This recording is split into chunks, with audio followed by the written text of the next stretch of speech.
Le soleil tape fort. Désormais, la piste a totalement séché. 16 h, l'élite se prépare pour la deuxième manche et le public s'attend à une nouvelle partie à 4 entre Kawasaki. En MX2, le KTM Nicolas Aubin est déjà au pied du mur. Il doit absolument marquer de gros points pour effacer son 0 pointé de la première manche. Le départ est donné et à nouveau les deux premiers virages créent des difficultés à l'arrière et à nouveau Max Anstie est piégé. Il repart cette fois 34e. Le week-end tourne au cauchemar pour le jeune Anglais. Le meilleur départ est pour Florent Richier qui signe le whole shot. Sébastien Pourcel est lui aussi très bien parti. Deuxième, talonné par Cyril Coulon et Tommy Searle. Le vainqueur de la première manche est lui un peu plus loin. Jonathan Barragan n'est que 9e.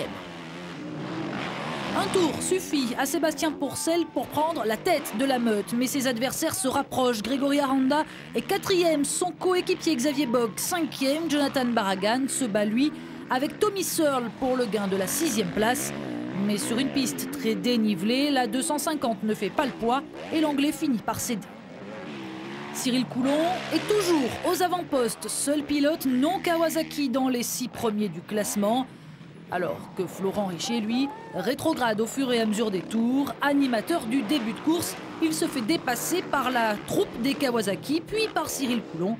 Il se stabilise finalement en 7e position, juste derrière Tommy Searle. Au 8e tour, le quatuor est reformé en tête. Seb Pourcel devant Grégory Aranda. Un temps inquiété par l'état de son moteur, Jonathan Barragan a lui repris confiance et grappille place après place. Parti 9e, le voici 3e et il est à nouveau l'homme le plus rapide en piste. En manque peut-être de préparation, Xavier Bock fait lui quelques erreurs. Il est 4e, mais trop loin pour jouer la gagne. 2 tours durant, les positions se stabilisent avant l'erreur de Seb Pourcel. Le pilote KRC chute, le temps de redémarrer, de se remettre dans la course. Il est 3e. Grégory Aranda n'en demandait pas tant, le voici enfin en tête devant son public. Jonathan Barragan, lui aussi, en a profité. Il est 2e et il reste 7 tours à boucler. Un contre-la-montre s'engage pour l'Espagnol. 2 tours plus tard, Cyril Coulon est victime d'une violente chute dans la ligne droite. Le pilote perd connaissance quelques instants avant d'être évacué. Plus de peur que de mal, il ne souffre que d'un léger traumatisme crânien et cervical. Il est actuellement au repos. Dans la catégorie MX2, elle est toujours menée par un impressionnant Tommy Searle, capable de rivaliser avec les meilleurs MX1. Nicolas Aubin est lui plus en retrait, 8e en Open, mais 2e de sa catégorie.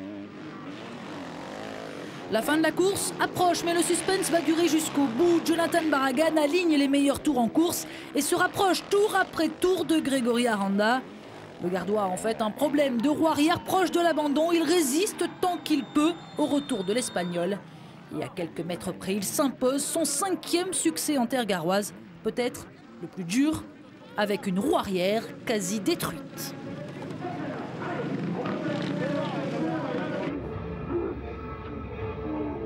J'ai tout donné. Je pars pas trop bien encore.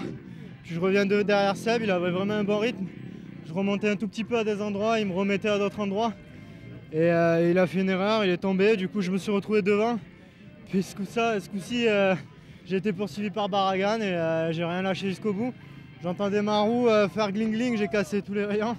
Mais j'ai tenu jusqu'au bout et je suis content. Là c'est un rythme de course, c'est pas pareil à l'entraînement, on a moins de pression et là il y a vraiment pas mal de trous.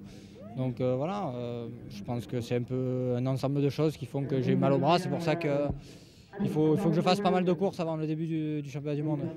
J'ai pas vraiment pris un bon départ, je n'avais pas vraiment confiance parce que j'entendais un bruit bizarre dans mon moteur.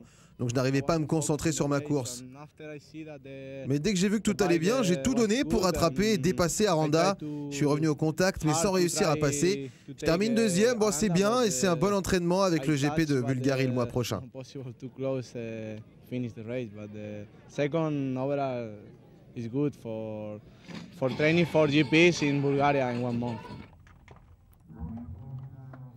La fin de journée se profile avec les podiums au cumul des 2 manches. Cette année, une catégorie scratch est instaurée, récompensant le plus rapide des pilotes, toutes catégories confondues. Et sans surprise, ce classement est un copier-coller du classement MX1. Le week-end est remporté par Grégory Aranda devant Jonathan Barragan et Sébastien Pourcel.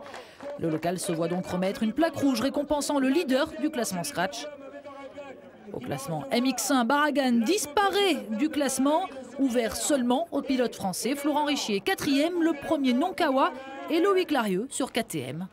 Et puis nous sommes hier donc qui va être récompensé par le conseil général pour le grand vainqueur de la journée, pour Greg Aranda, qui va recevoir de En MX2, victoire de Tommy Searle devant le jeune Belge Julien Lieber, qui dispute lui sa toute première saison en élite sur KTM. Nicolas Aubin est 3e. Searle et Lieber qui disparaissent toutefois du classement général MX2 limité aux pilotes français et dominé par les KTM et Robin Capel.